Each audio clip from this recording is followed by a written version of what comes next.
Welcome to Positive Disintegration, a path to authenticity. Today we're talking with fellow podcaster Sophia Elliott from the Our Gifted Kids podcast, which Chris and I were lucky enough to be a guest on last year.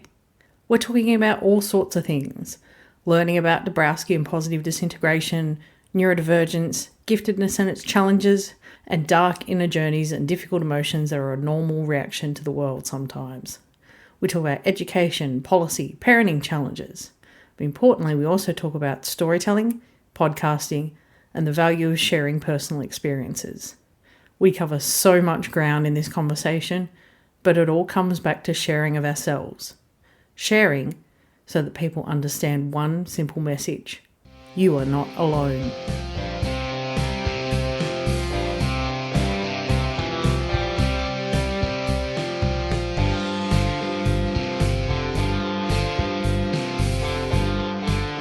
Hello listeners, and welcome back to another episode of Positive Disintegration, a framework for becoming your authentic self. I'm your host, Emma Nicholson, and with me is co-host Dr. Chris Wells. Hello, Chris. Hello, Emma. How are you? I'm great today. How are you? Okay, thanks. Definitely not at great level, but I can't complain. It's great to be back. It's been busy, I know. Yes. You've been doing a lot of conferences and different things. Yes, I'm just busy.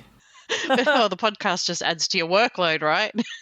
It does a little bit, but I have to say it's one of the most rewarding things I do. So I am, like I said, not complaining. I'm glad to be here. I'm glad that you enjoy the podcast because I really enjoy it as well. And we're going to talk today a little bit about podcasting with our guest, Sophia Elliott. That's right. Sophia was kind enough to have us on her podcast, which is called Our Gifted Kids, in spring 2022, and we're excited to have her here today. Absolutely. So for our listeners, Sophia Elliott is a mum, podcaster, and avid student of all things related to giftedness. Sophia's career has spanned government, working with education policy, being in the arts, and in non-profit sectors helping vulnerable young people. But most notably for today's discussion, she is the host of the Our Gifted Kids podcast, where she interviews parents and experts about their gifted journey. Welcome to the podcast, Sophia. Hello, I'm very excited to be here. And it's good to have you here because we were lucky enough to be on your podcast talking about neurodiversity. So it's good to have you and return the favour. Yeah, I'm super excited to be here and catch up with you guys again. I was saying earlier, it feels like not that long ago, but then also so long ago. It's been such another huge year. And so absolute delight to be catching up again. And thank you so much for having me on your podcast. Thanks for joining us. It was so much fun to be on your podcast and to do it with Emma. You know, I have been on other people's podcasts alone, but it was a lot of fun to do it with you, with her too, and to have that conversation, the three of us. So, and I love that the title was Why You Need Dabrowski. I thought that was so cool of you, to put it out there like that. It was fun all around. So we almost always start off with asking people how they came to Dabrowski's theory. And so if you don't mind, we would love to hear how you came to the theory and overexcitability in your gifted journey. Yeah, absolutely. I think I would have first come across Dabrowski probably about 6 or so years ago in that first mad rush of research that you do as a parent when you are facing that challenge with one of your kids. We were at a crisis point with our eldest. We were trying to figure out what was kind of going on and unpack that. We had the cognitive assessment, which was completely surreal.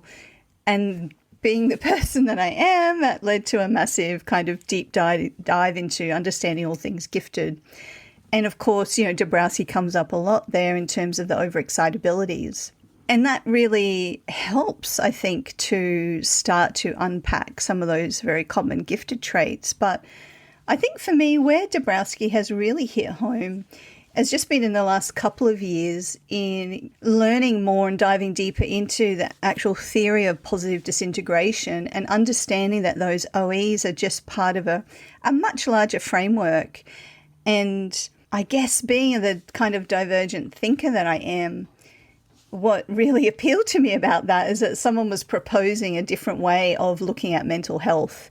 That was very different to our current kind of approach and perception. And I just love it when people pose things that are completely outside of, our structured ways of thinking. That really gets me, that really hooks me very quickly. And so I think in terms of impact, it was actually, that kind of framework that really, I think, probably impacted me more personally in my own kind of journey around mental health and growth, as he kind of lays it out with the different levels and sort of unpacking neurosis and psychoneurosis and all that kind of stuff. So I think Dabrowski, as I said in the podcast that we did, it's kind of like why you need Dabrowski. And I think it's wonderful not just to learn from his particular framework and what he's got to say, but also just as an opportunity to question the current norms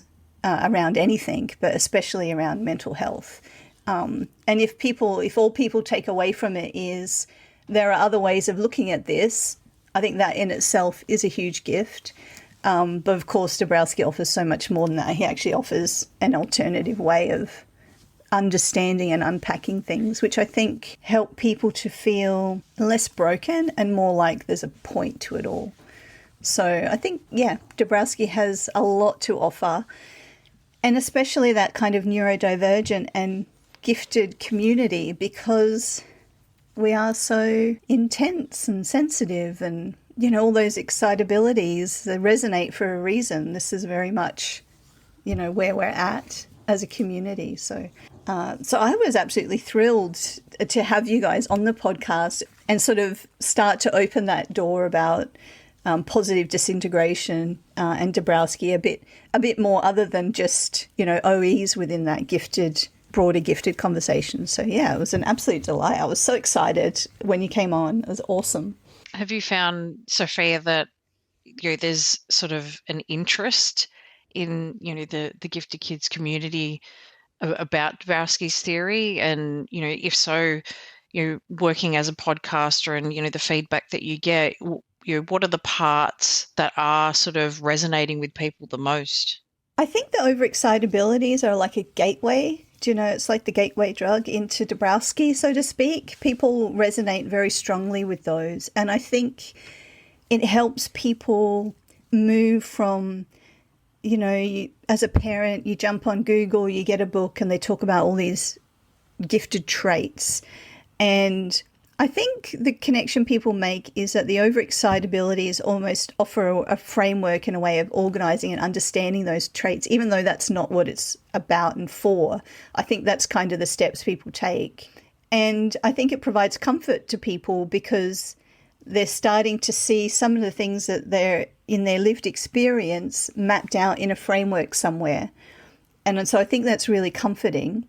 But I think where the real gold is actually in those conversations with parents about our own journeys, where we kind of dive deeper into this idea around positive disintegration. Because as a parent, many of the parents that, are within my community and that get in touch are finding themselves in this place because they've been at crisis point with their child or their children. They're, inevitably very complex individuals themselves. And what we try to talk about on the podcast is not just our kids and parenting our kids, but also our journeys as parents. And so where I've got some really great feedback is when we talk about that journey as a parent, how difficult that is. And definitely, when you guys were on, where we were explicitly talking about positive disintegration and Dabrowski, there was certainly a lot of feedback around that. And also, when I was sort of talking about my journey of being diagnosed, gifted or assessed, gifted and autistic, and sharing that with people because, I think the real magic comes in sharing your story so that other people can see themselves in your story in one way or another. And that offers people that opportunity to just feel seen and heard. So, I think that's probably the 2 points of engagement that I see most of all. It's not surprising that you say that, overexcitability is like the gateway drug, because I think that's been kind of the experience of a lot of people. And I think because it's almost like an instantaneous mirror. You look Yeah. at it, it's like a 5-minute read, and you read this list of, the traits, and you just go, bam, that's me. And it's like that instantaneous recognition. Whereas, as you say, the gold's in positive disintegration, but that's longer to unpack. It's almost like putting together IKEA furniture and going, oh, okay, so that's how that fits in with my life, and that's how that fits in with my life. And it's, you sort of alluded to, like, you can facilitate that a little bit better with storytelling. It's almost like when you get that IKEA furniture and you get that weird little piece of paper with the diagram with all the bits go together, and you go, I don't know how to make sense of this. But then you go on a YouTube and watch someone else do it and explain how they did it, and you go, aha, now it kind of makes a bit more sense. So it's like that extra level of understanding that you kind of need to get it. Yeah, absolutely. It's like the overexcitabilities, they're a bite-sized chunk. You get that instant recognition, especially, within the gifted community. But diving deeper into positive disintegration, it's almost like a next level of taboo. It requires people to talk about things that are challenging, our mental health, our own personal journeys, like, deep, dark journeys. And so I think there are a few opportunities or places where you can go to hear those stories, and fewer people willing to share them, which is why I think it's a really valuable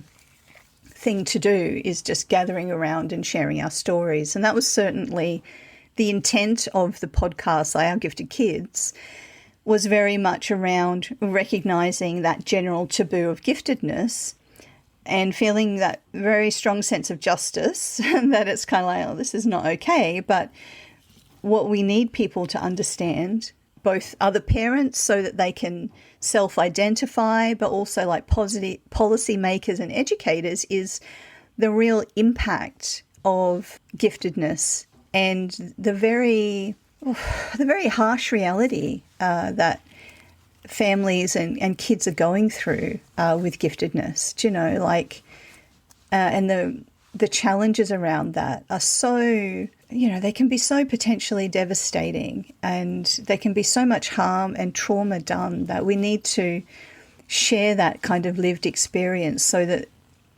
decision makers and educators can see that, like, actually we really need to do something about this, because this is making a big dent in children and families, and to provide the opportunity for parents to recognise it. And that's been a big part of my journey, is within unpacking the giftedness and being autistic, and more recently being diagnosed as ADHD, is that necessity of hearing someone else talk about their experience of it and being able to go, oh, what? Everyone doesn't do that? That's a thing? Right, okay, tell me more about that thing, because that's what I do. And I thought that was just fairly typical experience, and now I'm learning that it's not a typical experience. So let's talk more about that. Yeah, I think that's hugely important. Listening to you two talk about this, it's interesting. I had like an image in my mind. I'm halfway through the fall conference season right now, and so I've done a few presentations already, and it's been great again to be like back in person doing presentations, because the thing that I love most about presenting in person is getting that real-time feedback from an audience and seeing people nodding their heads and just getting the temperature of the room. And when I talk about overexcitability, it just blows me away to see the people in the room who are just so engaged with me. They're like, yes. But then, diving a little deeper and connecting it with the broader theory, that's where you really see people's curiosity. They want to know more. These are the people who come up at the end and they're like, wait a minute, where can I learn more about this?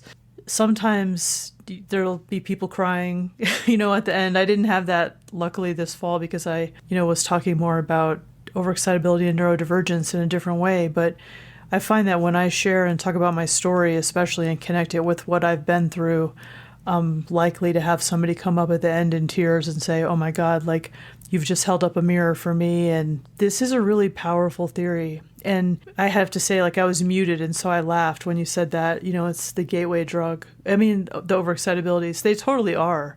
One of the saddest things for me, right now, dealing with still critics who are saying the theory is irrelevant, we shouldn't be talking about it anymore in gifted ed. I mean, it's like, okay, have you actually read Dabrowski? Have you connected overexcitabilities with the theory they came from? Because I just have to believe that if the critics actually dove in and understood that there was so much more to what Dabrowski said, that it was an alternative framework, that perhaps they would be able to open their minds and see that, yeah, we've made some mistakes in the gifted ed field in its application, or in the application of overexcitability, but there's so much more than that. I think you're spot on with that, because what you've both talked about is, yes, you've got overexcitabilities and you could sort of take that out, just talk to it as a standalone thing, and that's all well and good. But the real stuff that people need, the non-pathologizing framework, talking about the deep, dark stuff and, hearing stories from other people, that's the stuff people really need. And like Chris, when you're saying people like are almost in tears at presentations, like that they need that healing, and they need that guide to sort of make sense of their pain. But it's not exactly stuff you stand around and talk about, around the water cooler at work. You don't exactly go up to your colleagues in the tea room and ask them about, so tell me about your dark night of the soul, or, what are your mental health issues? It's not something, it's a bit of a taboo, but it's the stuff that people really need because people are in pain. Yeah, absolutely. Like, it is a massive taboo, but it is most definitely what everyone needs. I mean, let's face it, especially after the last few years with the pandemic, like I was doing a bit of prep for this podcast because it's been a very busy month, and the last few days I've been feeling quite sort of flooded and overwhelmed with, just life in general.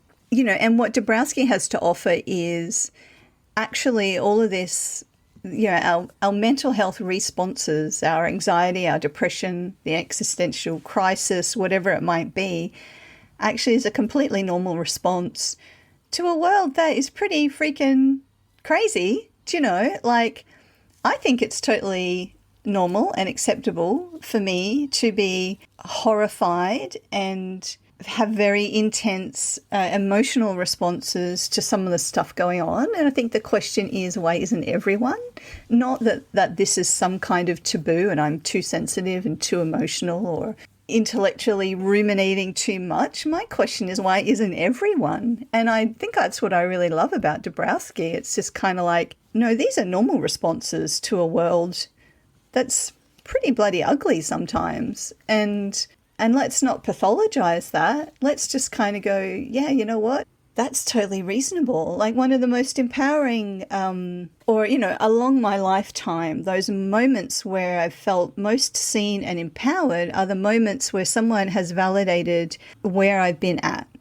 And it's kind of like, do you know what? Feeling very anxious right now is a very typical healthy response to what you have just been through. The depression you're feeling is a very typical and reasonable response to the grief and the experience that you've just had. Or actually feeling like on the edge of existential crisis is probably a reasonable response to the state of the world at the moment, climate change, yada, yada, yada. And I don't know, I think if we could just, instead of pathologizing these things, these states of being, can actually just validate and go, yeah, that sucks. That's a reasonable way to feel about that thing. And that's a reasonable response to that thing, because that thing really, that's really difficult. That's really challenging. It's okay to feel emotional about it. And instead, so often it's, you're too sensitive, you're too emotional, you're too this, you're too that, you're too much. And so I think that's one of the great things about Dabrowski.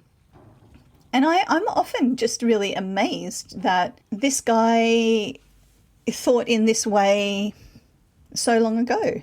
And, you know, it was a very kind of, I think it feels very intuitive. It feels very forward thinking, very kind of modern way of looking at the world. But this is from back in the beginning of the last century, and I just often feel amazed that he came up with all this stuff at that period in time. But I guess it's, you know, very much a product of what he was going through as well. But I don't know, I think a very incredibly useful framework and questioning for our kind of modern time, when so much of our history has been about invalidating people's experiences, lived experiences. And I think we see that whether we're talking about race or gender or sexuality or you're neurodivergent, it's just this never-ending kind of journey of invalidating someone's lived experience. And I don't know, I think that's something that Dabrowski has to offer us, another way of validating those responses to those experiences. Everything that you said sort of resonated with me, because if you think about how people were treated in Dabrowski's time, like he obviously saw, as you said, he was forward thinking, but what did we used to do with soldiers coming back from the war? Like just stick them in their home life and say, you'll be all right. And they knew about shell shock, but there was no real services to kind of deal with it. And when you're talking about today and, you know, what's happened with COVID, I tell you one thing, that the news that trickles in from everywhere is that they're now screening people younger for anxiety. Mental health services everywhere are saying, oh, we don't have enough support now. You know, even here in Australia, Lifeline sort of had record numbers of people calling them during COVID. They've had, you know, the UK been saying we've got a crisis with, you know, mental health providers, and the same things in America. Like record numbers of people are presenting looking for emergency help with their mental health. So that response that you say is normal, I think people are having it. Yeah. They must be, because, you know, if all the services are saying, help, we can't, you know, service all these people, well, what does that tell you? Yeah, exactly. A very healthy, reasonable response to some really challenging and difficult passages that we've been through as a global community. I just want to agree that Dabrowski really was a visionary. I mean, when you think about the fact that he was saying the things that he was saying, you know, in a time when his contemporaries were so pathologizing in the way that they talked about the same kinds of, well, I mean, now we call them types of neurodivergence, you know, and of course he also dealt with, you know, other kinds of what we would call mental illness too. But his framework was so different. His perspective was so different than anybody else in his time. It's amazing to me. He really was a forerunner of the neurodiversity movement. I've said that a few times, you know, to people that I work with, like my colleagues. And in fact, I mean, it's on my mind because, like, just last night I was on the phone with Michael and I was telling him that the place of overexcitability, why it's still relevant, about the theory. And that's where I keep coming back to. Like, what he was saying was so similar to what we're saying now in the neurodiversity movement in the 21st century that it blows my mind. Yeah, I just find it incredibly fascinating, and it very much is a movement. And I think what has given me the biggest sense of peace, possibly not quite the right word, but I guess the deepest sense of resolve over the last kind of couple of years is this idea that we are always just a moment in time. And it really hit home to me, you know, when sort of trying to reconcile my own autistic self, which very much came out of the blue.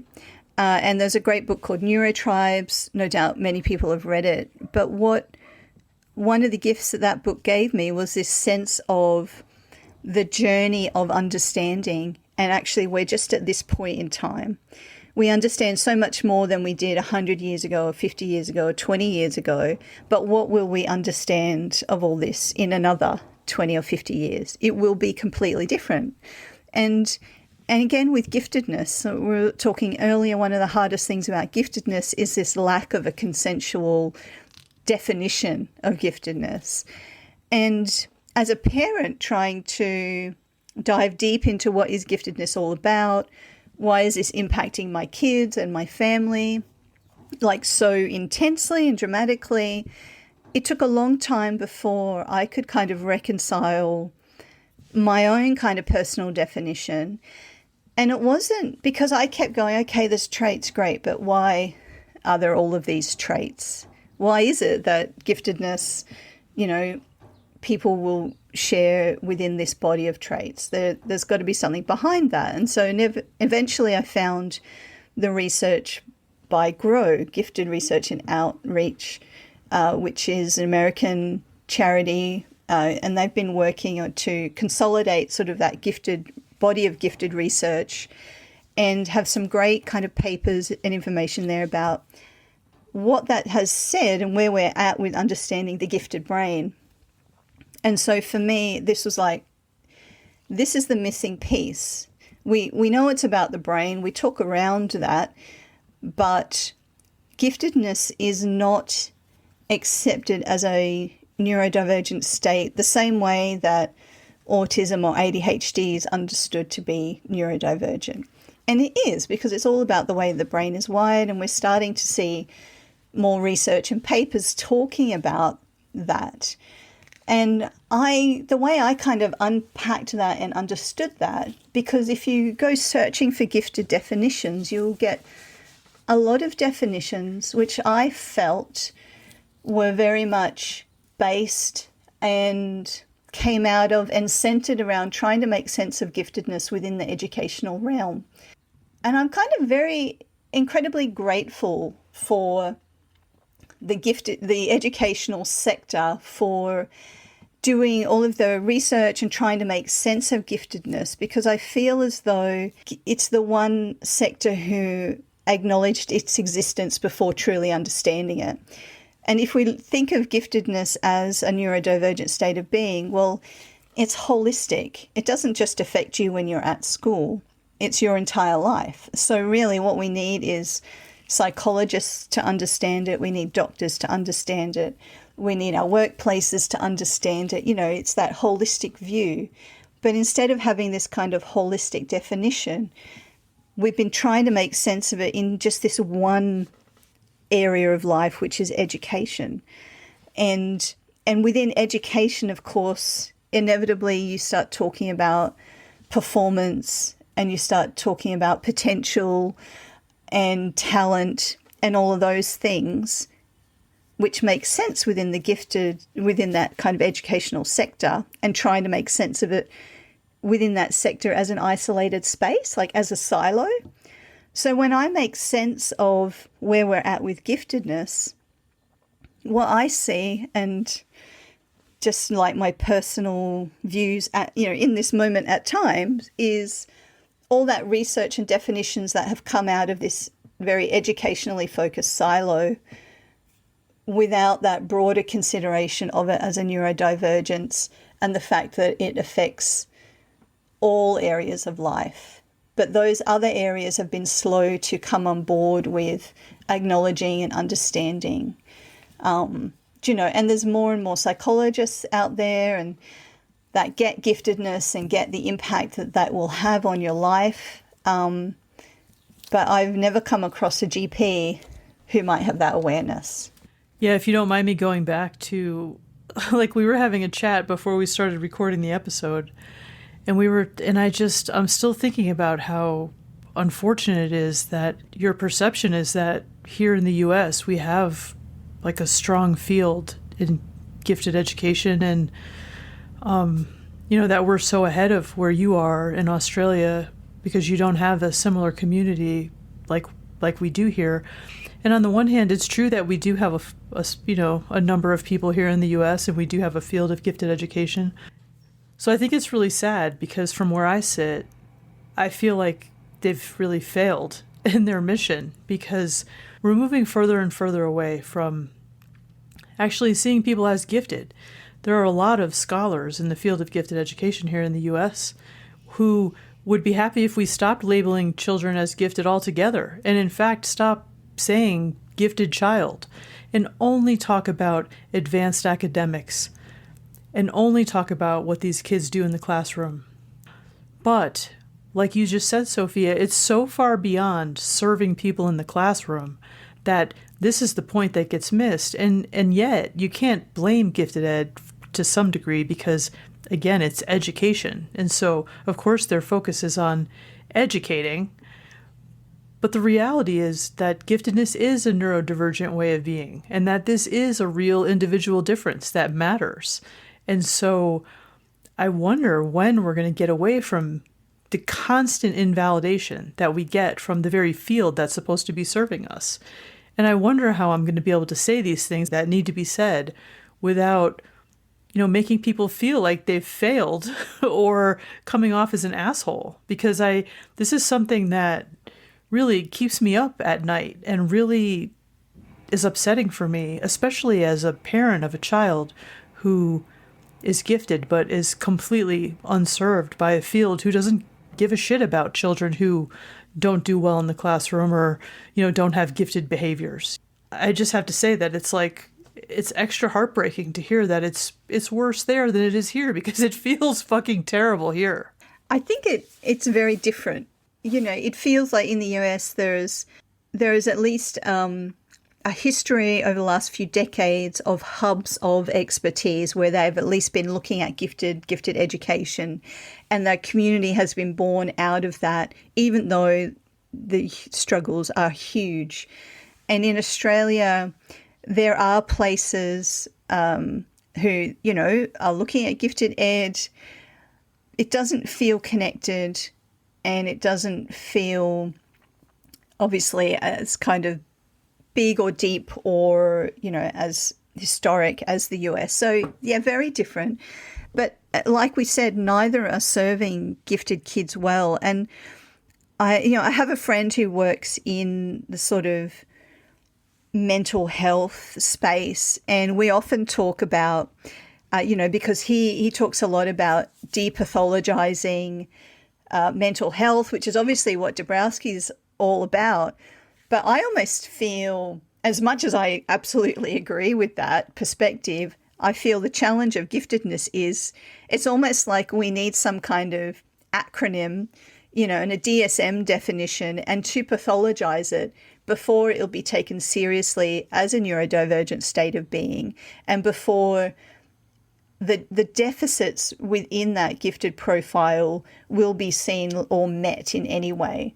Because it's at the moment, it feels like the irony is you've got giftedness in one hand, and all we want to look at are the strengths. That potential to learn quickly, that potential to learn beyond your years as a child, and just generally that potential. That's all people really want to look at or deal with. And if you're a gifted kid who doesn't perform, then according to that definition, you're not a gifted kid. And whereas on the other hand, we have neurodivergent states of being, like ADHD, dyslexia, dyspraxia, autism, and all we see is the deficit, which is not to make light of, those very real challenges. But what has been harder to see is that there are some strengths that come with those different kind of neurotypes as well. And it's sort of like we need to balance it out. We need to see that everything has both, every neurotype has their strengths and has their challenges, and that profile is going to look different. But where we kind of need to meet in the middle is let's provide children with the opportunity to build on their strengths while supporting their areas of deficit. But that strength-based approach, because we're just losing kids left, right, and centre who can't just sit in the middle in the box. And the reality is our world needs these divergent ways of thinking very much. ADHD is renowned for being a very creative thinker. Even dyslexia, there's this wonderful story about the woman who came up with the ultrasound for identifying Down syndrome in fetuses, dyslexic, and actually it was the way her brain was wired, which enabled her to see the patterns. And so, and there's many autistic folk out there doing awesome things with the strengths. And it's not, and I would never seek to invalidate the challenges associated with all of those things. But we've been too heavily focused on the challenges and not doing those people a service in terms of seeing them as whole people, I feel.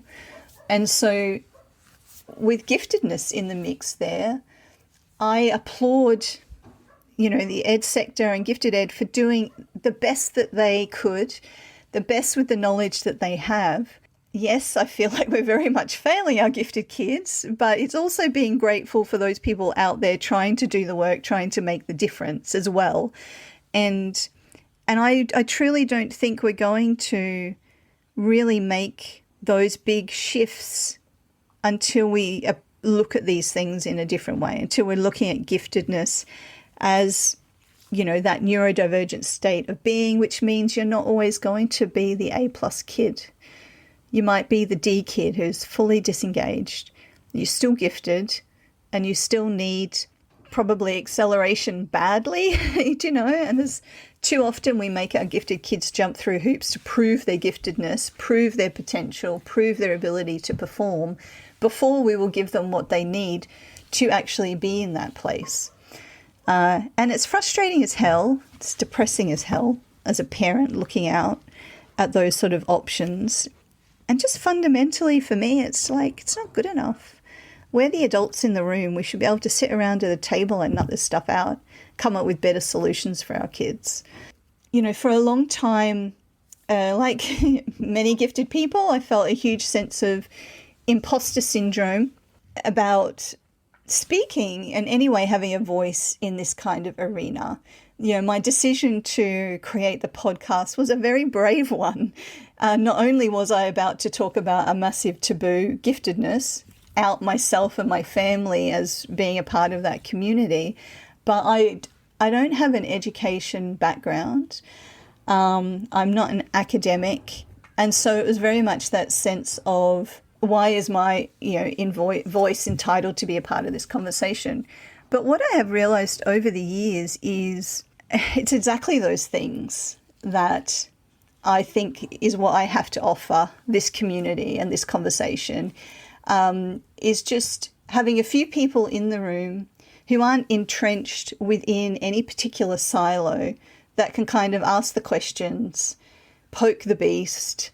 And it's not that I, am ever coming from a place of being right. For me, it's always about, let's not focus on being right. Let's focus on getting it right. And getting it right sometimes means we have to throw stuff out there, work through it, talk about it, and see what comes of it when, someone else adds their expertise and someone else adds their perspective. And at the end of the day, in a year's time, my view may have changed completely with having learnt more and stuff like that. But for now, I think, I don't know, just desperately we need to do better. We were talking earlier about podcasts and I think why we need them and what are the biggest kind of feedback that we get. And for me, I get lots of comments and emails from parents, and often they'll be like, I've just found your podcast and I've binged on it. I'm listening to them all and I was listening to this one and I was crying and thank you. I feel seen. It's making sense. And so I think we do need to kind of be brave and share those stories. And we do need to be brave enough to question, like Dabrowski did, and kind of say, well, is the structure, is the mindset, is the perspective we have right now the only one available to us? How can we improve that? How can we look at that in a different way? You reminded me, Sophia, that there are dark sides to overexcitability. There are real challenges to it. And one of the things that has been a disservice to the way that overexcitability has been talked about in the gifted field is that it's been, well, as my colleague Frank Falk would say, it's been overly sanitized. You know, all of the darkness of overexcitability was taken out of it when it was brought to gifted ed. And that's because that's legitimately how Michael sees it. He does not see a dark side. I have known this man for years, and he just will not say that there's any problem with being overexcitability, that there's anything negative about it. And so Michael's own bias, you know, and I love him, right? Like, I am not trying to be critical or, you know, mean, but this is just who he is. And this has created a problem because we haven't had the full picture of it and how it looks in gifted kids if we're only looking at the positives in it. And like when I've had people challenge me and say, you know, you talk about the connections between overexcitability and autism or ADHD. Well, we haven't seen enough evidence of that in the literature in gifted ed. And I'm like, well, you're never going to see that evidence that you're looking for, because if overexcitability only exists in the words that Michael Pichowski gave to it, then we're never going to see it because he doesn't see that. And yet, even in his sanitized version of overexcitability, I'm able to take the OEQ2, you know, the instrument we use to measure it right now. Yeah. And I'm able to see strong correlations between psychomotor overexcitability and like, you know, hyperactivity on a behavior checklist and, you know, impulsivity. And we're able to see really strong connections between imaginational overexcitability and inattention in ADHD. And we just know from the lived experience of those of us who identify as neurodivergent that these connections are there. And so, like, I don't know, I just wanted to throw all of this out there, that I agree completely with what you were saying. And I think it has been so brave of you to do the work that you're doing. And now we understand that too. Like, you know, it takes some guts to come out and talk about these things, but I know that it's so worth it. And I know that you know it too, because anybody who does podcast gets feedback and people are grateful to have it out there. That whole thing about, you know, there's no dark side to overexcitability. Some of the first videos I did on YouTube were a bunch of ones about my lived experience with it and all the challenges that I'd had and how I'd try to mitigate those challenges. So I did a bunch of videos on each of the 5 overexcitabilities, and here's the issues that I face and how I try and deal with them in my life. So I think that's it's rubbish to say there's only a light side, but I think this is what both of you are alluding to is part of the magic about, you know, sharing stories and having podcasts like this. Is we've got to talk about both the positive and the negative. As Sophia said, you know, we can't just focus on the strengths of giftedness and treat it as it's like the antimatter of neurodivergence. Like everything else has challenges, and you know, giftedness is this wonderful shiny thing, but it's not. It's all sort of a grey area, and it comes back to that way Dabrowski thought about it, to say, look, everything's got ups and downs. Just see it as difference, as a different way of viewing the world, as a different way of interacting with the world, as a different thing. And I think by us doing what we're doing right now and sucking it up and being brave and putting all our cards on the table, all our faults and flaws as well, that helps people see it through that lens of, well, hey, maybe this is okay and I'm not actually broken. And I think that's part of the gift that we're giving to people, even though for us, you know, Sophia, you said you're outing yourself and your family, you know, you're spilling all your secrets. And, you know, I've talked to Chris about, you know, the bravery it takes to not only tell people that you have a closet, but to open it wide and go, hey, everybody, come and see all my skeletons inside, and, you know, parade them out for everybody. But I think, you know, what you were alluding to with the feedback is that's why we do it, because those emails that we get back and the feedback that we get back from people saying, you know, I binged your podcast, I cried, it really resonated with me, it helped somewhat. And I think that's how we help, is by like laying both the good and the ugly out on the table and say, here it all is. Because the irony, of course, of all that with giftedness is, you know, there's this unhealthy focus on the strengths of giftedness, but it's actually taboo to share those.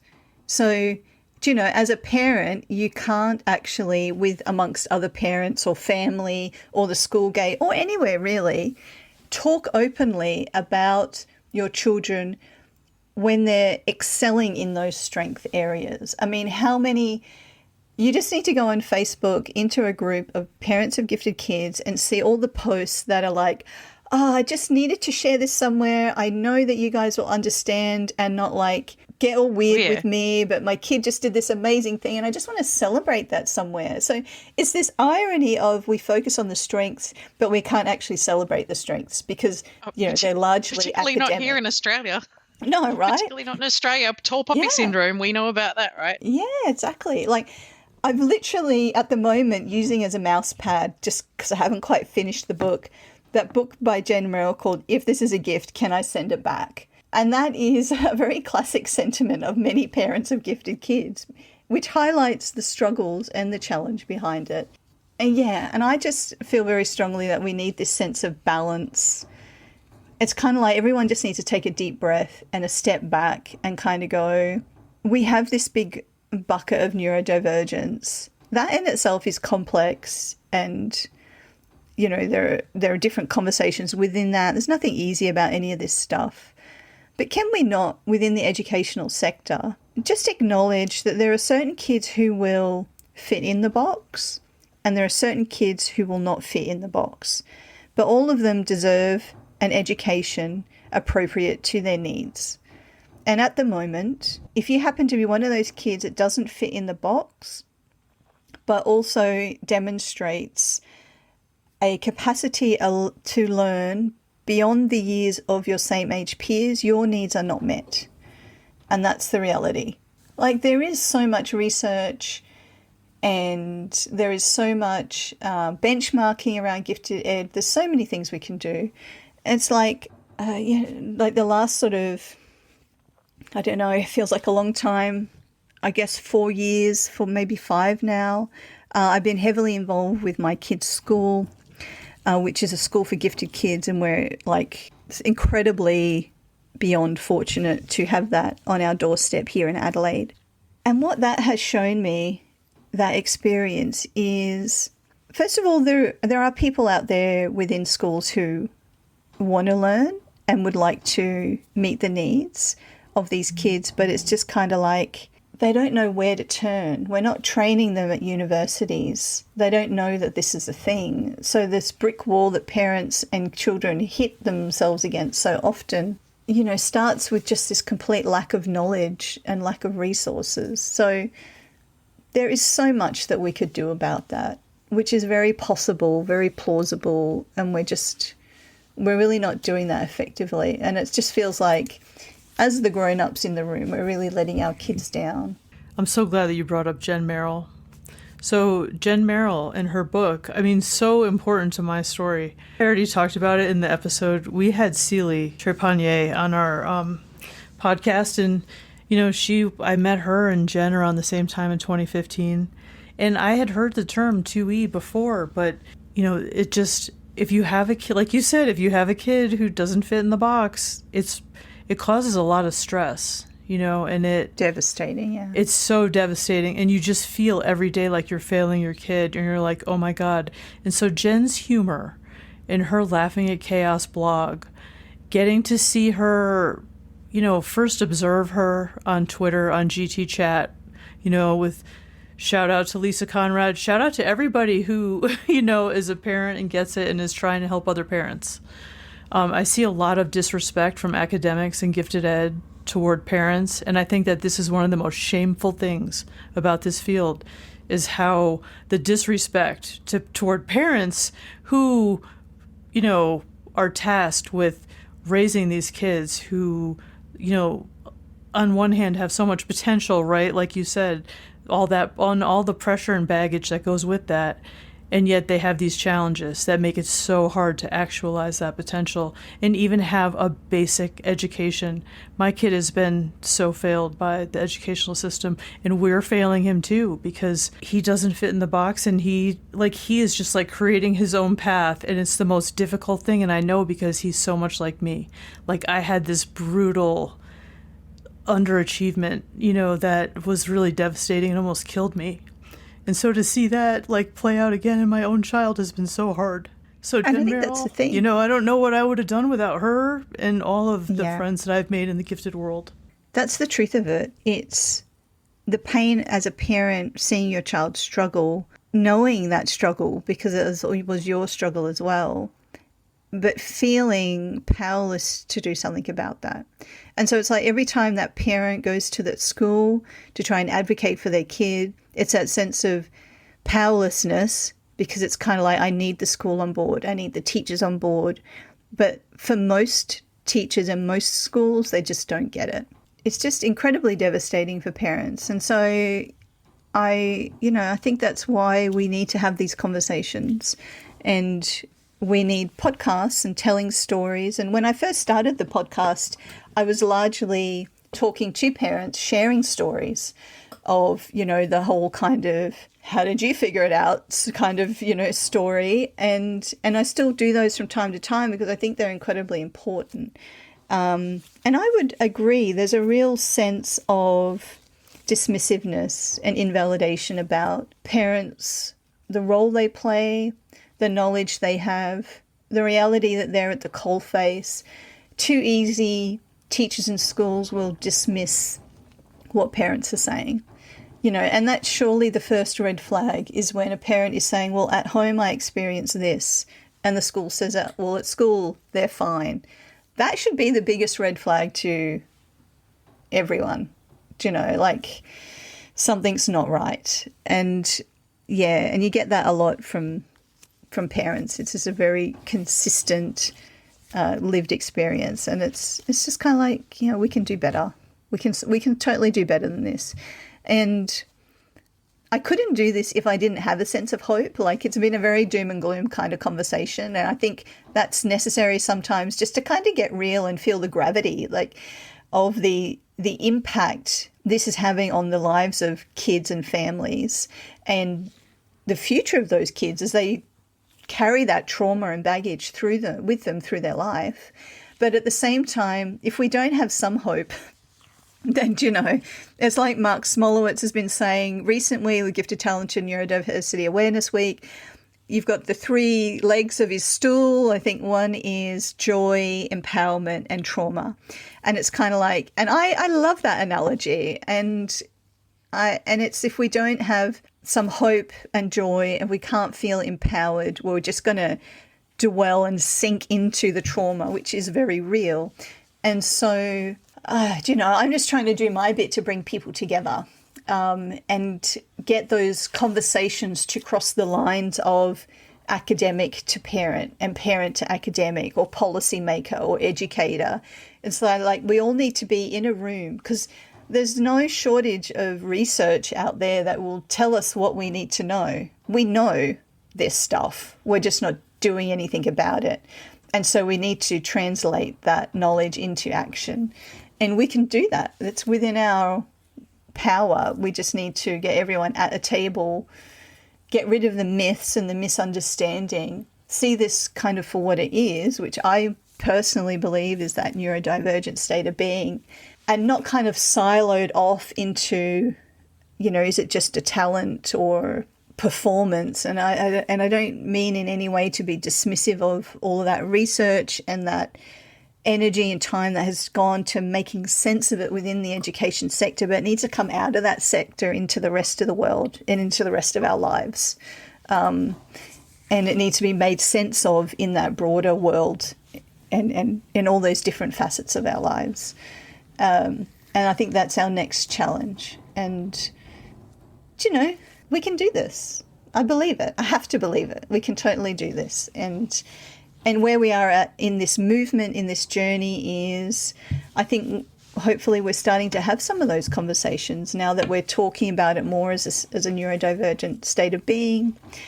And hopefully that conversation will lead us to where we need to go over the next 10 or 20 years. But it's kind of like, in the meantime, how can we minimise the damage that's being done to all those kids in schools whose needs are not just not getting met, but they're experiencing real trauma it's sort of like we need to have this conversation more quickly, please. And it all comes back down to storytelling and so sharing, because you talked about Mark, and we had a conversation with him around the importance of storytelling in how it breaks down stereotypes and it builds community, and it, more importantly, it helps people feel like they are not alone. Yeah. Chris, you just said something about feeling like you failed. I don't think that's true at all. And part of the reason is because you're not the only one.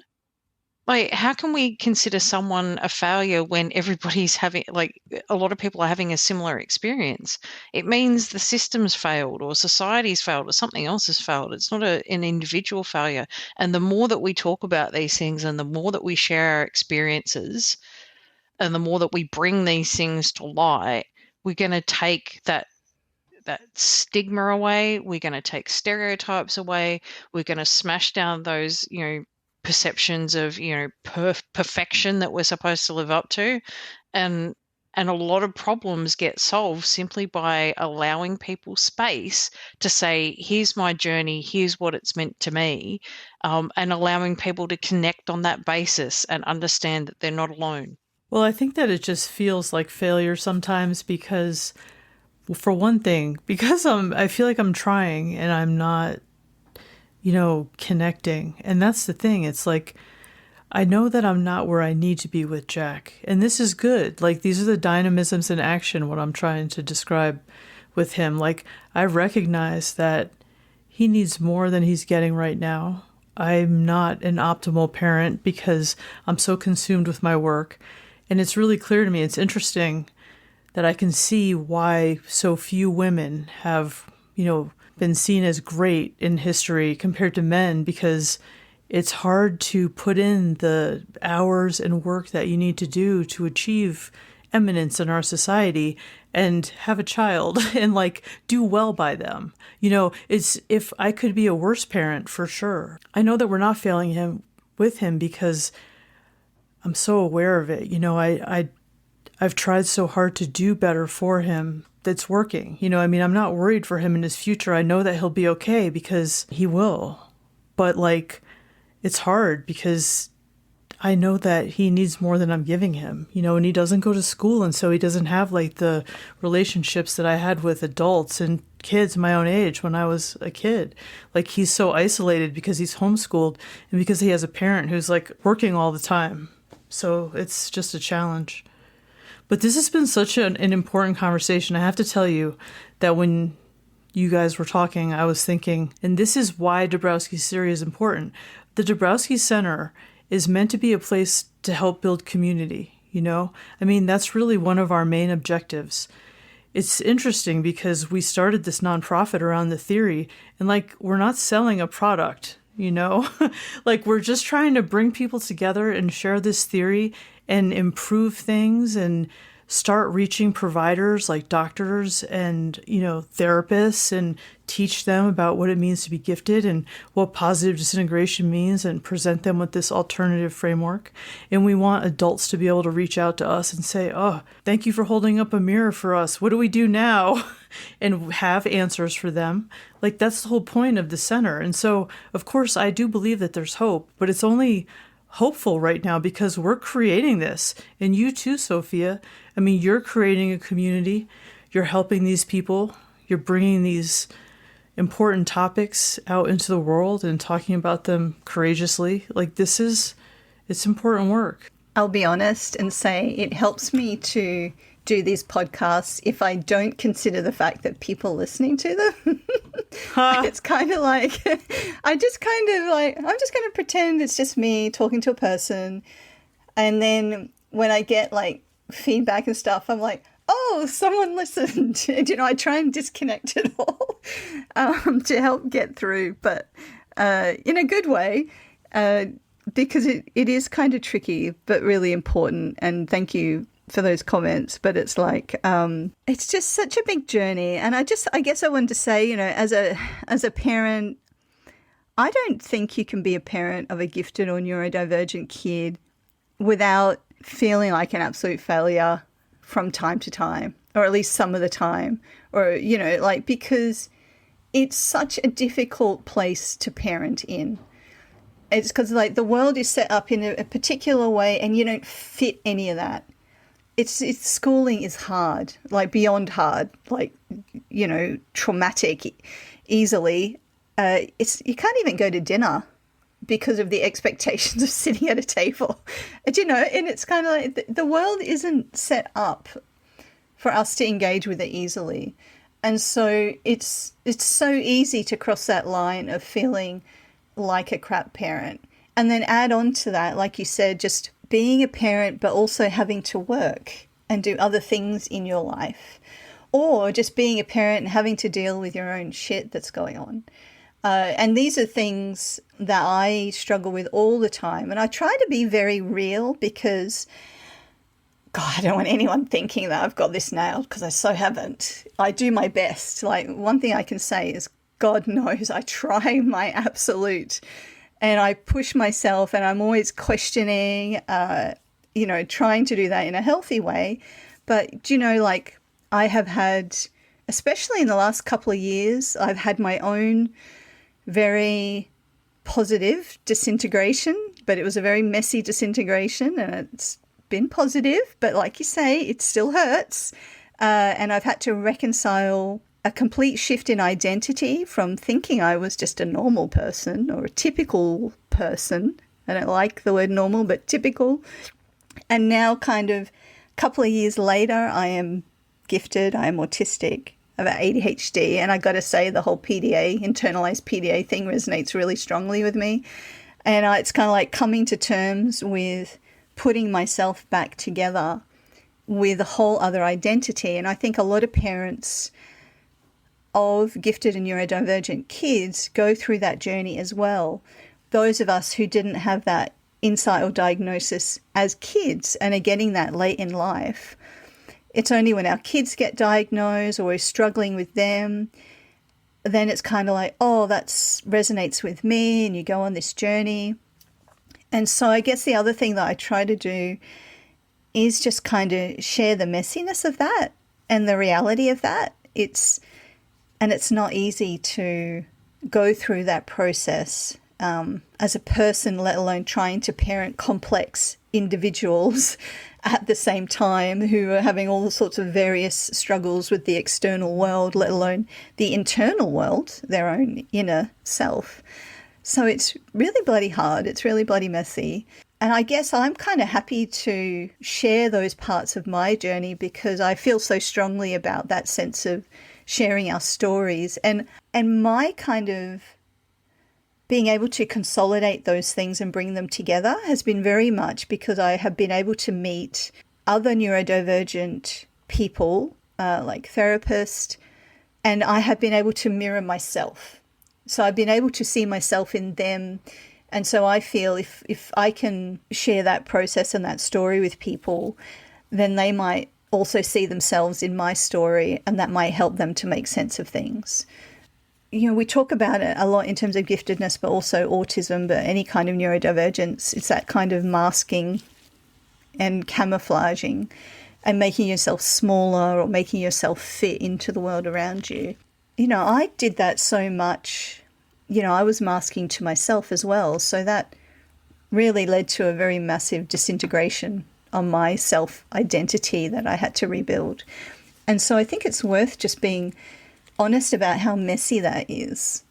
And if you're a parent listening and you cracks have started to form in your sense of self because of that journey that you're going on with your kids, I think I just want to say to people, you're not alone in that. There's a lot more people and parents going through that journey than you realize. And it's good for us to share that reality because, you know, I'm thinking of a Star Wars line because we watched Star Wars on the weekend, and it's kind of like they win by making you think you're alone. But that's it, you know, it's kind of like we need to know that we're not alone and that we are together in this. And it's a very, like Dabrowski says, this is a very normal response to how you're feeling. That is part of the beauty of this sort of space. It's the beauty of talking about Dabrowski. It's the beauty of being in these podcasts like this. We were talking before we started recording about how often I say the word fuck. But it's nice to be in a space where I can do that and I can unmask and show that messiness and that roughness, as well as the good things. So I think this is really the work that all of us are doing, and even engaging this conversation now. The beauty of that is not just that we're helping by moving into that space where we can feel like we can be ourselves and be authentic and take those masks off, even if it's only for 1 hour. Agreed. Oh my gosh, this was such a good episode. Thanks so much for joining us, Sophia. And I don't know, the only last thought I have is that I want to give a shout out to all of my friends in the gifted community and the people in my study group.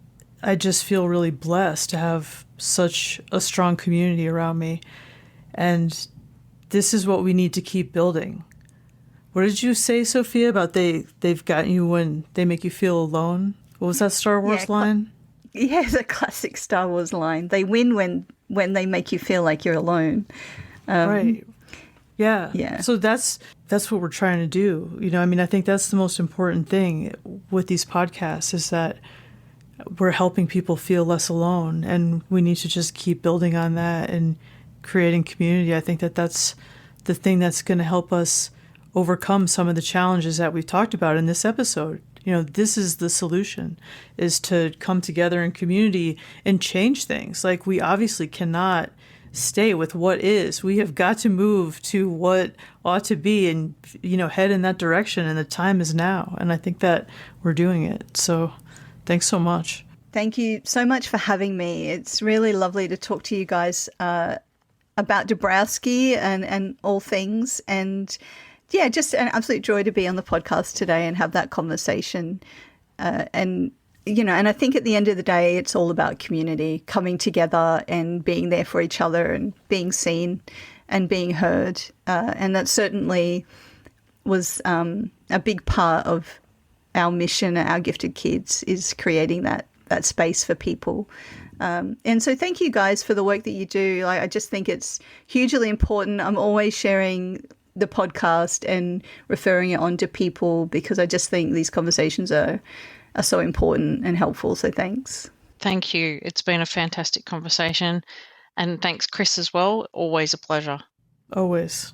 Thank you. And thanks to our listeners. We always appreciate you coming and joining us on the podcast. And if you want to check out Sophia's podcast, look for Our Gifted Kids.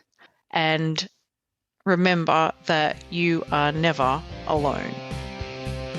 Positive Disintegration Podcast is funded by the Dąbrowski Centre. If you like what you've heard, please consider donating through the link in the show notes. And if you're listening to us on Apple or Spotify, give us a rating or leave a review. If you want to get in touch with us, you can email positivedisIntegration.pod@gmail.com or find us on Twitter or Instagram. And until next time, keep walking the path to your authentic self.